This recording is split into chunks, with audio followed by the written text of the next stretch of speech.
Growing up was not a lot of fun because my dad had a lot of children with my mom, and we had a lot of cousins and not so cousins living with us. If we try to trace the connection, we can't find it, But it wasn't that was the problem. It was that my dad was, well, let me not say typical, so people don't come for my neck. But he was that kind of father who would go to work, come back, take a nap, and be gone. And he doesn't come back till we're asleep. But most times his trouble will wake us, because when he goes out, he drinks. Then he will come and start making trouble with my mom. So we were always under tension. We didn't know when the explosions would come. We didn't know when the small issues would blow up into big issues. And then I had a lot of issues for me. My voice was a problem. They mocked it. They laughed at it. Wow. They abused me with it. So it made me quiet, because I didn't like them making fun or using my voice to abuse me. And then I heard things from my dad like, oh, there is no value to a female child. So all of those were sitting in my heart. And then one day I heard my mom say she thinks of her 6 girls, I was the least pretty. Wow. So those things they shaped who I became. And I found my escape in books. Wow. I started reading from like maybe age 4. Once they took me to school and I started putting letters together, I was reading. So I could read very fluently by the time I was 7. Very, very fluently. My dad would call his friends to sit and bring the day's newspaper. And I'll read to them standing in front of them. That's some value. Yeah, of course, that's some value, So I found, though, that the one time I would catch my father's attention for a few days was when I came home with my report card. Somehow I was doing well in school. And do you know, I look back and I didn't have to make an effort to pass exam. I don't know how that was, but that was just how I was. And we will, he would take me in his car, take me around for like 3 days, showing off the report card to his friends. And then I had 6 siblings. So there was always a lot of tension in our house. If it wasn't my dad, it was one sister is sick. My mom was always gone. She was in the hospital, because there were at least 3 of them that were very ill while we were growing up. I used to be quite ill, but nothing like them. And then the whole pressures and the tension of growing up with an addicted parent. My mom was very withdrawn, quiet. My brother began to fall apart, my oldest brother. And then things just went crazy. And my dad was not doing so well at the early part of my life. Then when I turned like 8 or 9, things changed overnight. My dad was trained in the UK, and then he got promoted at work, and then we moved from compound house, face me, I face you kind of house. We moved from there straight into a huge house. We didn't know what to do with the space. It was befitting of my father's status then. In our church, we were one of the first families to have 2 cars. My mom had a car, he had a car. But our house was big. We loved it. We could run around, we could play. It's where I got this scarf. From running around, I hit the glass door and I got that scarf. But so growing up wasn't very fun. Then I had my personal issues. I now, as an adult, I can say that they were demons. I didn't know how they came to hang around me, what gave them the opening. But I would see them sometimes with my eyes wide open. Wow. And then at night I'll be afraid to sleep, because I felt if I close my eye, they'll kill me. So But you were not born again at the time? I wasn't born again. I was a child, and I didn't used to sleep. So I was very thin. And people used to wonder, she's not the sickest of them, why is she the thinnest? And I couldn't speak to anybody about it. So, because I didn't even know what it was. I just know I was constantly afraid, terrified, worried, so the more I read books, the more I withdrew into myself. There were people who came to our house for many years and didn't know my parents had a child like me.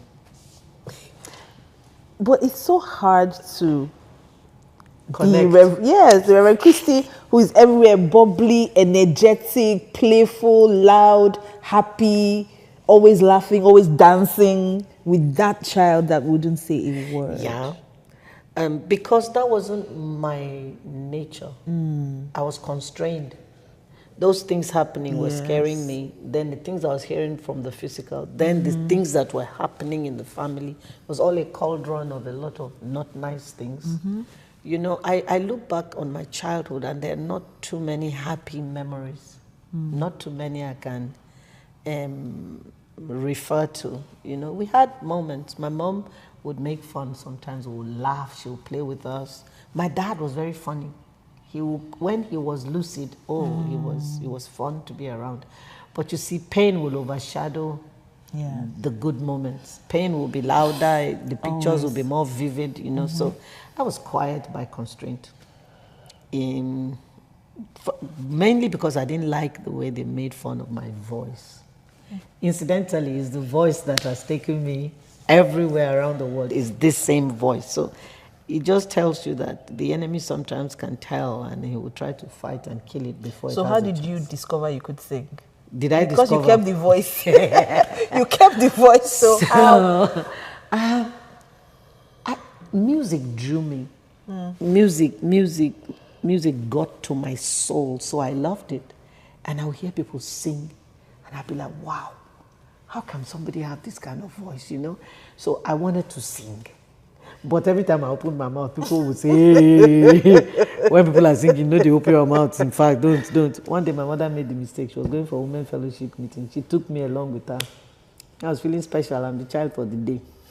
She now gave me her tape recorder. You people don't know what tape recorder is, Abi. Oh, you know. Okay, Pastor. We're talking matriarch moments. Yes, So, yes. It's for the younger people. Yeah.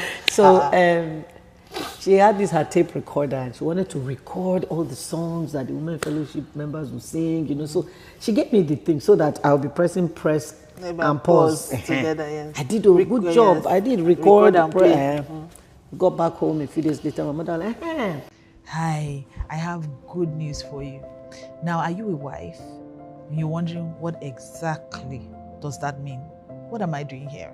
I see these little people around me. How do I handle them? What about this man who seems to call my name every 5 seconds, asking me what he wants, what he needs, what can he do, what should he do? If you're one of those people, then you have to be a part of Wife 101 2.0. Now, this is the second cohort. The first one was phenomenal. If you're looking for a community of women who pray together, talk through things, find support for each other, we learn together, grow together, then you have to be in Wife 101. You honestly have to be in Wife 101. It is a 3-month mentoring program where we talk about everything wifing. We're learning to wife God's way. So we'll talk about our consecration, what it means to see being a wife as a ministry. We're talking about what it means to be a helper, how to take care of your children, how to help your husband, how to become the best version of yourself. We'll talk about self-care. We'll talk about your mental health. We'll talk about your physical health. So we have doctors, psychiatrists, mental health specialists. We have a trauma coach. We have parenting coaches. We have a sex therapist who comes on board to make sure that you are enjoying sex because you should. No more faking orgasms. So please, if you want to be a part of Wife 101, then don't walk, run and sign up today. All the details will be on the screen for how you can be a part of Wife 101 2.0. Trust me, marriage will never remain the same after these 3 months. It will change everything about you. And you get to meet some amazing women along the way who become your sister wives as well. So I'm looking forward to having you in session. So sign up today and get a friend to sign up with you. where's that my tape recorder? Let me Listen to the songs we recorded. Everything was going well until in the middle of the song we just heard one voice. I do you know I can remember the song they were singing. Please, what's on? I was the first to say, indulge me. Who is spoiling the song? I was the first to say it. Who is spoiling the song like this? Then it occurred to you. My mother now said, come. Christie, you were the one holding the tape recorder. Did you try to sing? Hey. I just ran away because even me, I was embarrassed. I was shaming for myself. It was bad. So that just sort of put a cap on my attempt to sing. But you know, somehow, I don't know, I went and joined the church choir. I joined the church choir, the children's church choir. By the time I was in primary 5, I joined the senior church choir. But guess what? So because I was the smallest, when we were filing out of the vestry into church, the choir will file in, I'll be in front. My mouth will be moving. But there's no sound. If I make sound, everybody will go off key. So that's how it was. I stayed in the choir till I went to secondary school. I got to secondary school and we used to sing a lot of songs and dance in school. One day, one of my seniors now came to me. I cannot forget, Senior Kende. She came to say, Christy, do you realize you have a good voice? I gave her the look, like, if you want to mock me, can you find something else? What is voice? This one that they used to abuse me to. She said, no, you can sing. If she wasn't my senior, I think we would have fought that day because I felt she was just trying to mock me, But more people kept saying it. You have a good voice. Your voice is nice. Your voice is nice. Yeah, I'm like, the biggest shock I had was when they did choir elections and they elected a choir mistress for our school choir. And the principal of our school came and said, no, there's nobody that is choir mistress this session. It's Christie. So I was looking at her like, Ma, do you know what you are saying? Do you know who you are calling to? She said, yeah, you're the choir mistress. You sing good. I'm not that for you. It took many years, many years for me to accept that my voice was worth listening to because of the years of conditioning, being told that voice was rubbish. So, so I decided, okay, be singing. And, one of the things that God did for me that I'm still thankful for is how He taught me never to focus on how I sounded, how good I was. He told me to focus on the Holy Spirit. And that it is not the sound of the voice that mattered, it was who was backing the voice. That's so deep. Yeah. That's a very strong lesson for the younger worship leaders. Yes, ma'am. Who backs the voice is what counts, considering what we are doing. That's true. Considering what we're doing. So it was less about my voice, how I sounded, how voice work, how I can't even do trills. I cannot do all those things with my voice. But I had times when I would start singing and demons on their own would leave people's lives. I would start singing, people would get filled with the Holy Ghost. I would start singing, healings would take place. Wow. So as much as I would say that growing up was not like a lot of fun, God's advent into my life made it fun, because now I can look back and realize who I am today is because God took those elements of the chaos around me and made them strengths for me, or turned them into beauty from ashes. So at what point did you now get born again? At what point did I get born again? Okay, so the demons would disturb me. I won't sleep. Then my oldest sister went to secondary school. She went to Federal Government Girls College, Kazaure in Kano State. And she came back talking about Jesus different from how we knew him. My parents took us to church. We grew up in Ekwa Church.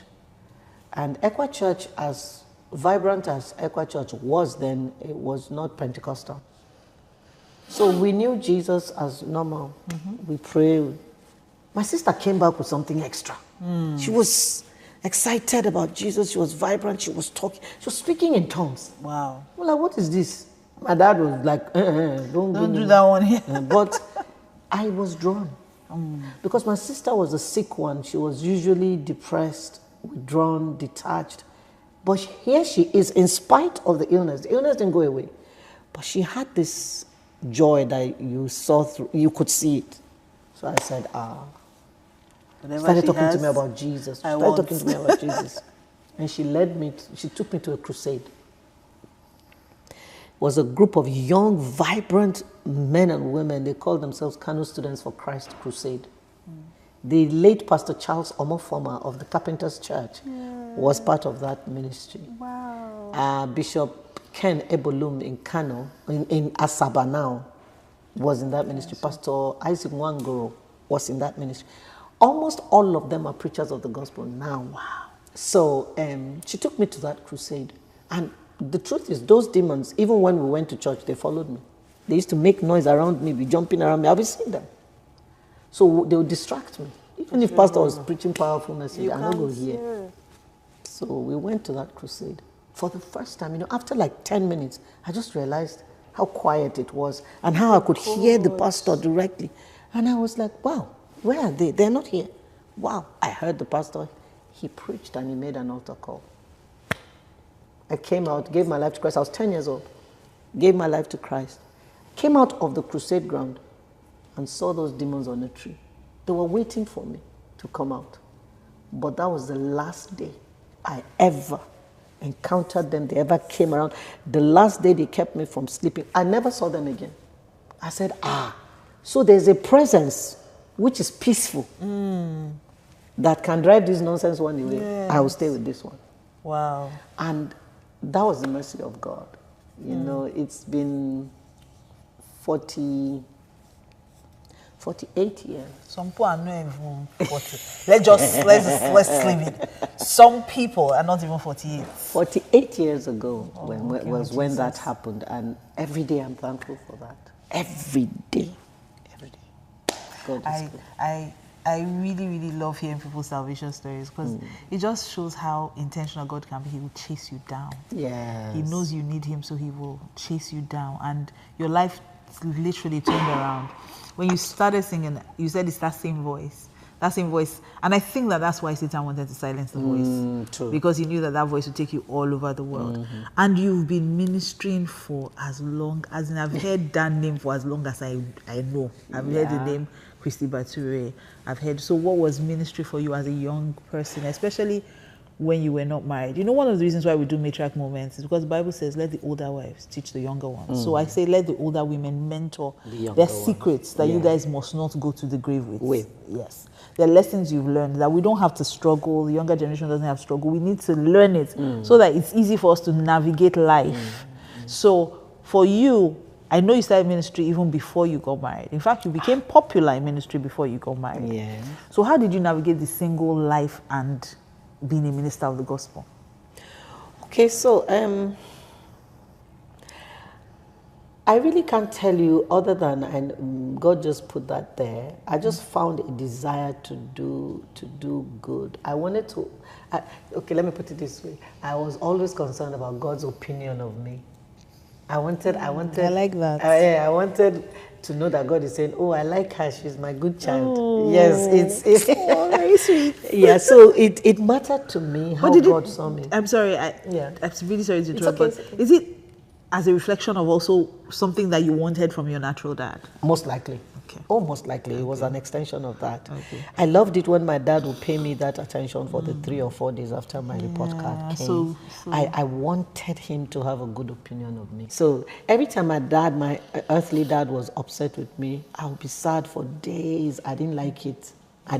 So when Jesus saved me, that extended to the Heavenly Father, so I was concerned. Now, I saw children like me, and I could already see those that were derailing, those that were losing their way, those that were making wrong choices, poor choices, and I didn't like that. So I now saw across the road from our house, there was this Methodist church. The Methodist church had space that they would allow children evangelism ministry. They would come in on Saturdays during the long vac and just be teaching children the Bible. So I would go, and then sometimes they would come and there's a shortage of teachers. There was always a shortage of teachers. So when they saw how committed I was to it, they now asked me that, would I like to be trained so that now I was like 13 years old, so that I would be teaching the 7-year-olds. So I agreed. And they took me through a brief training. Child Yes, I was a child evangelist. evangelist. I started teaching the 7-year-olds. I was 14. I would teach them during the long vac, what little I knew. Then this ministry where I got born again, they were into crusades. Crusades and village evangelism. You know, that ministry found people groups in Kano State that had never heard of Jesus or Muhammad. They were pagans, deep inside nowhere.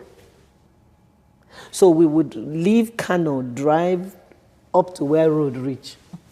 We would come down and trek the rest of the way. One time we were crossing a river and one of us drowned. Yeah, she drowned in the river because the river was, the tides were strong. We didn't realize how strong, and it washed her away and she died. You know, so we would go, and so this is where my teeth into ministry were caught. Most of the people in that ministry were not northerners, so they couldn't really speak Hausa. I was a northerner, I could speak Hausa and I could speak English. So for most of those times I was the interpreter. Oh my God. I love how the story is building. Yeah, I was the interpreter, and you know, for spiritual things, you can't truly interpret what a person is saying from one language to another effectively unless it passes through your spirit. So you can pick the spirit of what. So this is how God began to train me for ministry, because I was 14.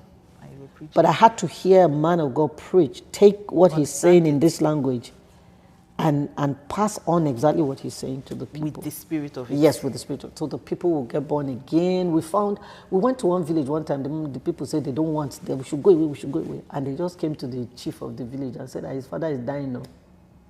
And one of our pastors just said, we want to pray for him.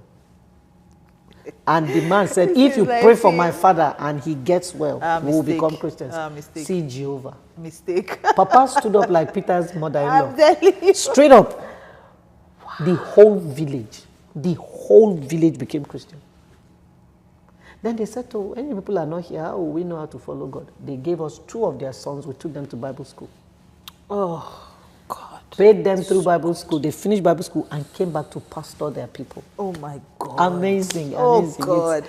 Those things are gratifying, fulfilling, satisfying. You, just hearing it. You know? So imagine you living through it. Yes. I'm just hearing it. I'm excited. Can't tell one funny thing. So the first time I was going to follow them to the village, my dad was very wealthy, very comfortable. So I packed mattress, I packed everything. When I arrived at our meeting place, from afar, people started laughing at me. When I got there, they're like, what are these things you're carrying? I said, it's my mattress and my cornflakes and my... I'm sorry, you will be around me. They said to me, do you know where you're going? Going there, carry cornflakes. The place we're going to, some of them don't even have mat. They sleep on the floor. You want to carry mattress? Cannot. They took my mattress. They kept it one corner. Like, I don't want to go to this village evangelism again. All my cornflakes, they say, you cannot go and show them that you are better. It's what they give us, they will eat. Hey, PM, I will not lie to you. That first time when they gave me food, I did not eat until I came back. I looked at what they were giving. I'm like, no, I'm not eating this. They were making eye for me. I said, make all the eye. You already collected my mattress. And I'm the youngest person here. You cannot even pity small child. Okay. But that is how I lost the right to pick and choose food whenever I went anywhere to minister. It trained me for that. The next time I went, I ate what they gave me. I hated every time I ate it. So now I don't have problem going anywhere and they give me any food. If I know that they can't afford anything else, I'll eat it. Like one time I went to one village, Ukanafun, in Akwa Ibom. The story of that story is interesting. I had just come from ministering in Abuja and they put me in Transcorp Hilton. You know this. I was there Tuesday, Wednesday. I preached Tuesday night, Wednesday night. Thursday morning, I caught the first flight out of Abuja to Port Harcourt, dropped this bag, picked up another bag I had asked them to pack, entered the car with some of my children, and we drove to Kanafun. It was Lincoln Navigator that we used. We had passed the village. Before the people say, where are you? I said, they said, I've passed. Wow. It's not a very big... So I came back. Ma, when they took us to where they are calling hotel, the first thing that came to my mind was, how are the mighty falling? From Transcorp Hilton to So what is this? My baby was very little then. She looked at the place. I thought you said we are going to hotel. I said, this is hotel. Shut up. She came down from the car and looked at my driver. She couldn't talk to me. She said, Uncle Zodima, in your whole life, don't ever bring me to a place like this again. I held her mouth, so we went inside. Mama, they now took us to the venue of the program. It was a primary school classroom with half wall. Wow. And they had 1 kVA generator. Wow. With 2 bulbs, one in front of the classroom and one at the back. And all the insects in Okanafon gathered. Around the bulb. Wow. As I was preaching, they were falling into my dress, biting. So Jesus. I spent the time preaching and doing this. Wow. We now went back to the room. They now brought food. Hey, salobua. Apu. And I don't like her. They wanted to sustain you for 3 days. They call it Baluga. It holds you. They brought up the soup. Sure, you know, people can cook. Yeah. It was afang soup they brought. I love afang soup. Then they now sat down there to fellowship with me as I was eating. I was hoping they would go so that I would just lick only the soup. They sat down there. So I was now eating and from the other room because my children were in another room. They off the gen by 8. The hotel. Then they off the jet by 8. So these sacrifices are things that we don't really see. Well, you don't see just young ministers. In fact, you invite them, they give you a list of things they want, things they, you know. So for this younger generation, what would you say? Because I feel like a lot of them jump from Bible school to being apostles, right? So they miss out on this training part. What did it do for you that you think everybody should experience? So let me finish that story. My niece just shouted for them, Mommy, there's Eba under the apple. Hey, if you see the spirit which I pushed the apple away, dug inside the cooler and found Eba. So they said to me, Ma, you don't like apple? I said, no. Why were you eating it? I said, what would you have done if that's all you had? If I said to you, I don't like apple, you now start running to go and live forever. No. Thank God there's Eba. I ate that Eba with joy. You know, now the Eba had more value. Because what you had. But honestly, Ma, the one thing I know that people must start checking and dealing with at this time is their heart. You say you are a minister of God. Where is your heart? So, like we always say, the heart of the matter is a matter of the heart. It is a matter of the heart. What are you after? When I hear them saying Reverend Dr. Christie, they do me one kind. They've been trying to call me doctor. I say, I'm not doctor. I never get them. I never get them. Until this university in the US decided to confirm me with an honorary doctorate degree. And because they gave me that honorary doctorate, I don't want honorary. I've gone back to school. I'm running a master's program because I will get the academic PhD so that I will really be doctor. I don't want honorary. That's how my mind works. But I think that what needs to be checked and scrutinized now is the heart with which we go into what we call ministry. Some are there because they think there's a lot of money, and because of that, they will scheme. Somebody called me yesterday. She's a friend. She's a minister also. Somebody that is supposed to be a mentor to her. She told me that she's lost comfort in the relationship because the person would just call her, oh, the Lord said you should sow $1,000 now. You must do it now. Because the lady has money. That's why I say she has it. That's why they can tell us. So I said, in that case, me, I have to start to, because all the time you'll be picking my brain, calling me for cancer. The Lord said, right where you are now, you should send me $3,000 now. Don't let the hour pass. She started laughing. What is the motive of your heart? Honestly, PM, I believe that those who are ministers who have been there a long time, who are still relevant, are people whose hearts are in the right place with the Lord. Because you see, when the heart is not right, yes, those things you are chasing after will come quick because you are scheming, you are planning, you are organizing how to get it. But it's a matter of time. So I want us to move a little bit into life and marriage and a lot of other things, you know, parenting. When you got married, you were in ministry. Oh, yes. And I've heard your story sometimes where there was a season where you even began to second guess yourself. You stopped, you got quiet again. Satan attempted to take your voice again. And I know that you navigated difficulties in marriage. In fact, one of the things that I remember, when I was in that service, one of the things you shared was how you were able to navigate adultery in the public eye, and God giving you the challenge of take that child. So I want you to speak to women who are right now maybe going through certain things in the public eye, certain embarrassing, supposedly embarrassing situations. First of all, I want to know, how did you do it? Maybe you can tell that. Maybe just summarize that story and how you were able to, because there are some things that God will tell you. You say, Lord, please, let's not do this, sir. It's like you don't know how it is. It's called your heaven. That's why you're not aware. That how people will laugh be. at me. People will, and you were Reverend Christie Baturi. You were not just a nobody. You were known. See, PM, if I tell you that some of the decisions I made at that time were conscious decisions, or it was me, I'll be lying. One of the things I felt in that season was profound loneliness. I had no one who had owned her story, who I could run to and say, look, you've been through this. Can you help me? Nobody. So it was me in my own filth and murk, just hoping to come out of the darkness, you know. It was the Lord, it was me just crying before God, just asking Him for help. So that was one of my strategies. Help me, God. I'm dying. And you know, God was not nice. You were not nice. When I said to Him, Lord, I'm dying, He says, that's the only way I can use you.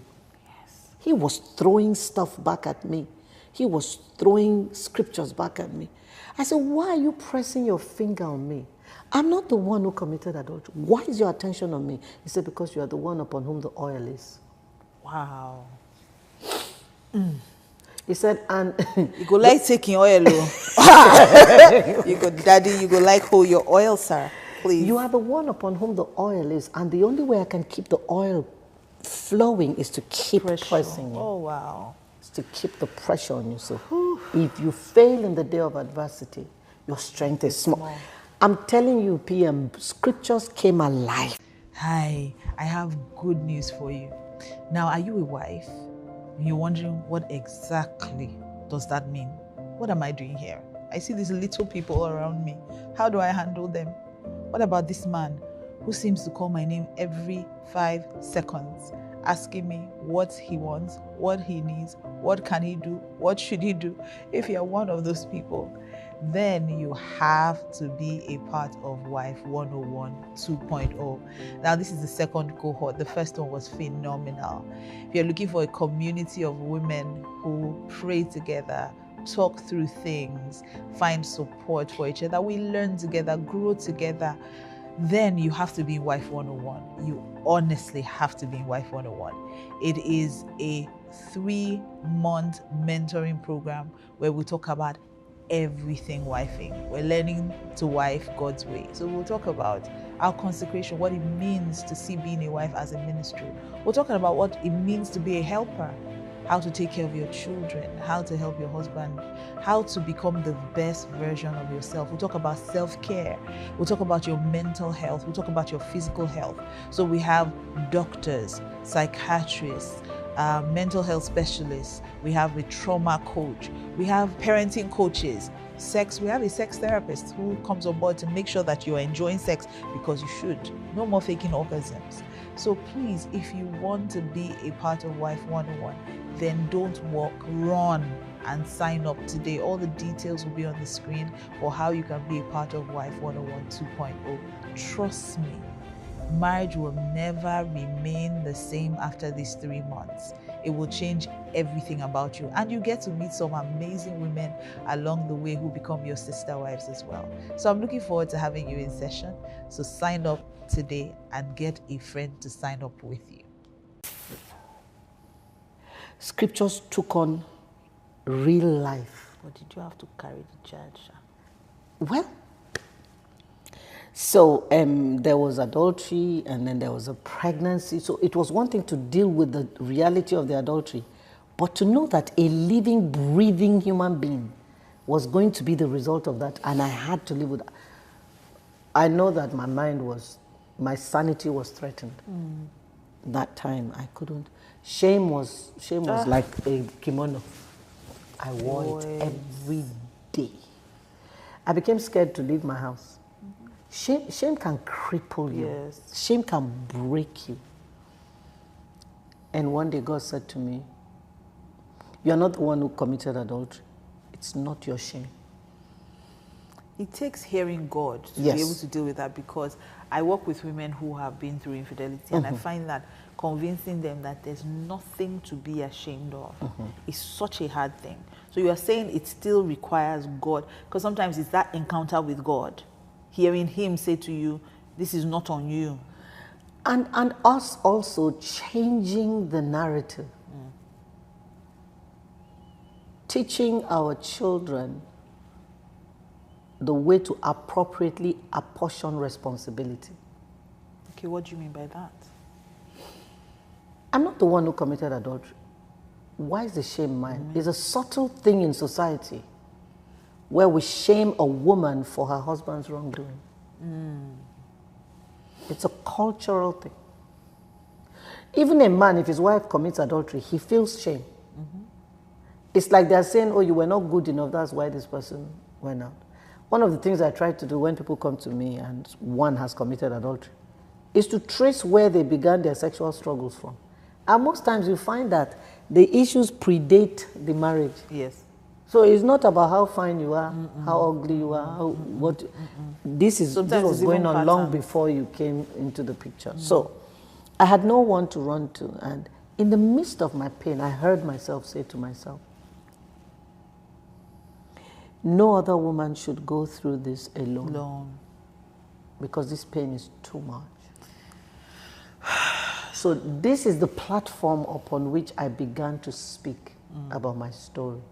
And I cannot tell you, Pierre, how many it has helped. It has helped. It makes it worthwhile to put that kind of an ugly story in the public space. Then secondly, God said to me, if you hide, you won't heal. What kind of things God used to tell you, Sha? No, you can't hide and heal, because the power of any struggle is secrecy. It's just like wounds. You must expose it. You must expose it for healing. Air, oxygen will help the healing. So 2 things I hear you say, right? Number 1 is the fact that people need to be a bit more authentic with what we're going through. And I see that a lot of people would not share their story. They will share the pretty side to things they've been through, because nobody wants to be seen as that person who has failed. And the second thing I hear you say is we should rightly appropriate responsibilities.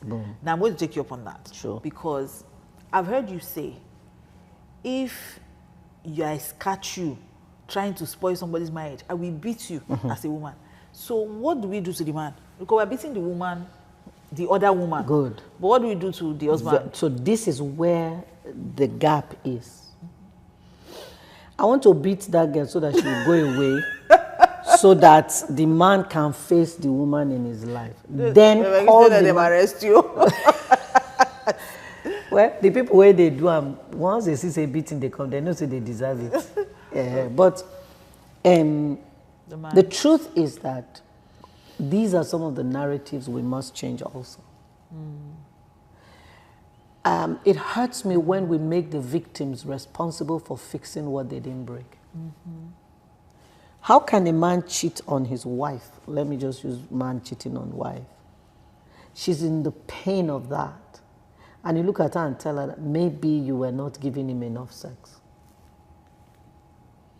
It never has anything to do. Maybe you are not respectful enough. You are not submissive enough. So my question is, why is it that when you ask a man, why did you commit adultery? She was not respecting me. She does not cook well. How does that, why is the only response adultery? Why is that your only response to go and find another one? I actually had a conversation with one of the offending parties. I was counseling, and the man said to me, "Oh, he said." I said, "Why did you? Because we must get to the root cause, right? So why do you think you cheated on your wife?" And he said to me, "Oh no, I didn't cheat on her. I cheated on God first." Hey. I said, "Okay, what does that mean?" He said, "He started backsliding." I said, "Okay, most people backslide, they will not pray. They will backslide, they will not read their Bible. They will backslide, they will not go to church. How is your own backsliding, sleeping with another woman?" So that's lie. It's the rationalization. We're going to talk a bit more about some lessons you've learned in life. Like I said, it's about mentoring the younger women. So three most important lessons you've learned in this life. Almost 60 years almost of living. 60 is like almost, I'm telling you. 60. So do we plan a big party for 60? Well, there's something that I'm planning for 60. It's not necessarily a party, but it's big.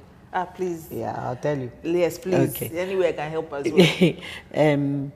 One, you are never actually free until you are free from the fear of the tongues of men. Hey, thank you. That's a good one.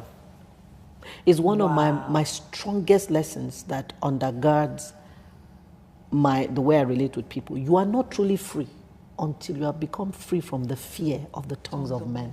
What will people say? What will people say? It has put many people in a box, put many people in the grave, put many people in trouble. I don't want to do that. Two, the only response to shame is despisement. Oh, like Jesus. Jesus gave us the strategy for dealing with shame. Because you remember I was saying shame was crippling me. Jesus, for the joy that was set before him, endured the cross and despised shame. He gave us the prototype as believers on what to do with shame. Shame. Never let shame cripple you, even if you made a mistake. Who never make mistake before? I wonder. Who never make mistake before? At least some people who own their nose here. But all of us, we have entered that boat before. Now. So those are two very strong things that undergo. Three,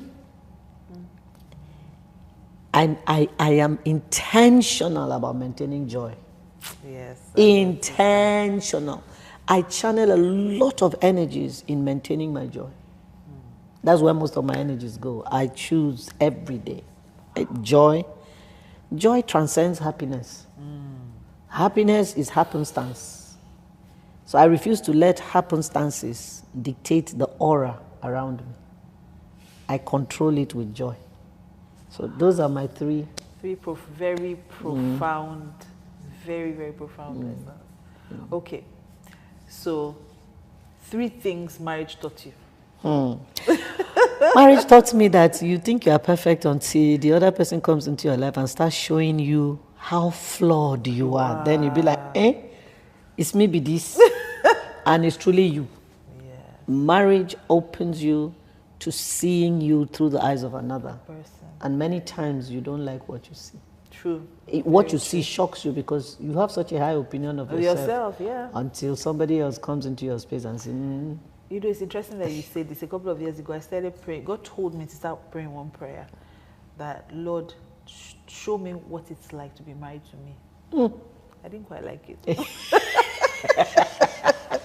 Because imagine being a bubbly, happy person and always coming up with big dreams. I'll say, why? Why are we doing that? How much does it cost? Why, must we do it now? Must everything? I was going to say, why? Don't negotiate my dreams. I said, oh God, we're going to price ourselves. Nobody negotiate. So imagine that. Yeah. So you think you, and I thought I was all that on a bag of chips. Like, who wants to marry me? I may love her, may this. Okay. Marriage also taught me how seriously God considers the marriage covenant. As much as we're getting divorced every day, being married and dealing with difficult stuff and having conversations with God showed me how highly God weighs the marriage covenant. It's not a casual thing. It's not a casual thing. Being married taught me about discipline and sacrifice. Discipline and sacrifice in the sense that there were times when I felt, do this man back. Let him also feel the pain of it. And God said, no, that's not the call. You are called to righteousness, full stop. Whether your spouse is doing right or not, full stop, you are called to righteousness, full stop. So those are the 3 things I would say. Amazing. Okay. So 3 things you would have done differently in life, knowing what you know now. 3 things I would have done differently. Honestly, you know, because of my kind of personality, there really is nothing I'm looking at and regretting and wishing and wishing and wishing and wishing. So 3 things I would have done differently. Or should I rephrase that to, let me rephrase it to one mistake that you made that you think cost you something. One mistake I made that cost me something. So if you had a chance to go back and say, I shouldn't have done it like this. Yes, God will help us recover, but is there anything? Maybe he's choosing to read electrical engineering now. Because was it up to you though? It was up to me, but I was trying to impress my dad. My father filled my form. No. First choice, second choice, field university. No, it was up to me, but I felt my hands were tied because my father was a mechanical engineer and all my other siblings went to the arts. So I was the only one who went to science, so he was pushing me. So I did electrical engineering actually for my dad, basically. But that is helping me now. Because I understand the wirings of electrical, whatever. Now, God took me to psychology, which has to do with the wirings of the human mind. So some things... So you're not a human engineer. I love it. Brain wiring engineer. So electrical engineering helps me there. Some things that happen, they make sense when I look at it from the perspective of wires and short circuits and currents, like that. So that's probably the only thing I'll look at and say, okay, there's really, I'm not a person who lives in regret. Once it has happened, okay, now me make mistake, okay, sorry, I don't pass. I'm not going to dwell there. It will mess with my joy. Yes, so that's joy. Yes, that's a good secret to learn. Okay, 3 lessons on parenting. Parenting. Number 1, secrets. There's no perfect parent. You can never get it 100%. You just set a lot of people free. No perfect parent anywhere. Even when your children come and accuse you, you are a bad parent, don't answer them. Don't listen to them. You are doing the best you can with the resources you have. And resources are it's not just money. How were you raised? Who showed you the way? Were you even ever showed the way? And you are doing the best at it. So there's no perfect parent anywhere. 2, children belong to the Lord. Children are first of all yours before they are... children are first of all God's before they are yours. Children are God's, not yours. So we're God's nannies. That's how I like to put it. So give them to God. You don't have what it takes to produce a sane, level-headed human being. Are you sane? Are you level-headed? You don't have what it takes. But the owner of them has, so go to him. I was agitating over one of my children. God said to me, that scripture you speak over your children from the womb, all my children are taught of the Lord, grace shall be their peace. That's my scripture for my children. God said to me, do you really mean it? I said, yes. Am I their teacher? I said, yes. Step out of my way. Let me teach him. I said, but Lord, he'll make a mistake. He'll destroy his life. And God asked me a question. Who told you that mistake is not part of my plan for him? Hey! See, I kind of like the relationship me and my Jesus have. We are kind of, there's a way to pet me. Don't tell me that I had things, sir. What's that? He said to me, who told you mistake is not part of the plan? Who gave you the right to draw a straight line for your child? Get born, go to primary school, go to secondary school, you come out, go to university, get a job, marry, have children, grow old, die. Who gave you that straight line to draw? Excuse me, sir. PM, this God, he is convoluted. He told me, who told you that mistake is not part of the plan? What is this, your agitation? Are you the one holding him? Is it your breath that is in his nostrils? I say, no, Lord. He says, step out of my way and let me teach you. Step out of my way. I stepped out of my way. From that day, if my children are misbehaving, I tell them, person will get you, you know where you did. Wow. You will meet me at the altar with my father. You will come back here and meet me at the altar. You understand? So so I gave 2. Yes. Third one, let every child be themselves. I had 7 children. I raised 7 children there were 7 different personalities. I did better with my younger children than I did with the older ones because I didn't know much with the older ones. Practice. But with the younger ones, I was trying to correct some of the... And I see the difference in how they approach life. The younger ones have this can-do spirit, and they're not afraid, they're not daunted by anything. The older ones will still calculate, over-calculate. They'll still call me mommy. I say, oh boy, you don't grow now. Why do you call mommy? No, wait. Do you understand? So let every child be themselves. Don't lump your children together. Don't compare your children with one another. Even if you have a favorite, never let them know. You will cause problems that you will not be able to control. It's very important. Be attentive, be present, be aware. Don't let your children ever say, mommy's favorite is so-and-so, or daddy's favorite is so-and-so. It's not right. Don't let that happen. Work hard. What else will I be if I wasn't a minister? Yes, if you were not a minister. Traveling content creator. I love traveling, PM. It's one of my hobbies. Traveling, especially by road, because I like to see stuff. See, this plane, if you don't enter plane, if you don't land, you don't see anything. But by road, oh my God, take your time, see stuff, see antique buildings, see rivers, see, I love it. I would have been a traveling content creator in this age. And you'd have been great at it. Thank you, Reverend Christie. Before I let you go, there's one more thing that just dropped in my heart. I know that you're one of the loudest voices when it comes to confronting addictions and narcissism. In fact, I think you're the first person I heard it from because you were very vocal about it. And a lot of women then realized that, oh, okay, this is something. This is what I'm dealing with. Just didn't know what the name was. And I know that it has been one of your goals to help people navigate those seasons, whether it is getting them into rehab or whether it is just giving them steps to survive, because really there's no treatment for narcissism, but there's a way you can cope or survive or get out, depending on what you decide to do. I wanted to say, what advice do you have for anyone who is living with someone who is either, maybe a woman who is married to an addict or who is married to a narcissist? So first of all, just know that it's not about you. It's not about how beautiful you are or how capable you are. No. Jesus Christ. He has his struggle, he's struggling. It's not about you. Don't take on the identity of his struggle. That's one. 2, you need prayer. You need to find your solace in God. You have to turn your attention away from a man and focus it on Christ. Otherwise, you lose your mind. Lose your mind, lose yourself, lose your life. You can die physically. So bring if you him down focus from on the that. So pedestal. Yes, And put bring God the there. person down from this pedestal And put God there. and put God there. Because really and truly, most of the time, is because we have enthroned a man in the place where Truly. God should occupy. Truly. So we are devastated because our God has failed. Wow. Hey. The God has failed. The God we enthroned has collapsed.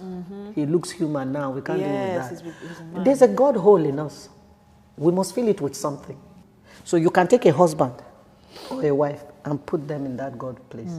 Then when they fall on the ground, you can't handle it, because for us, God has to be infallible. God has to be bigger than us. God has to have certain qualities.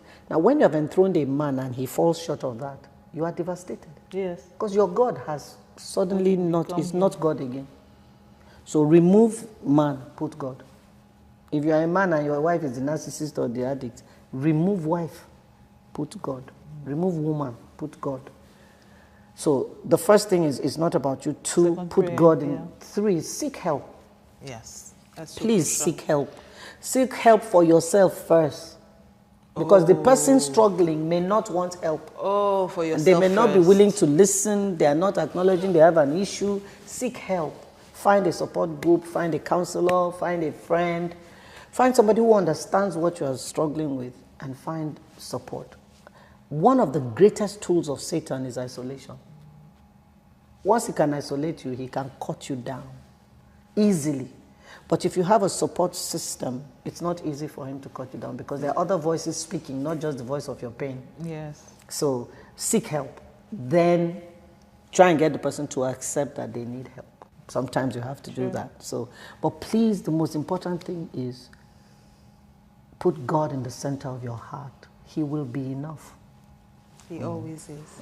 Thank you, Reverend Christie.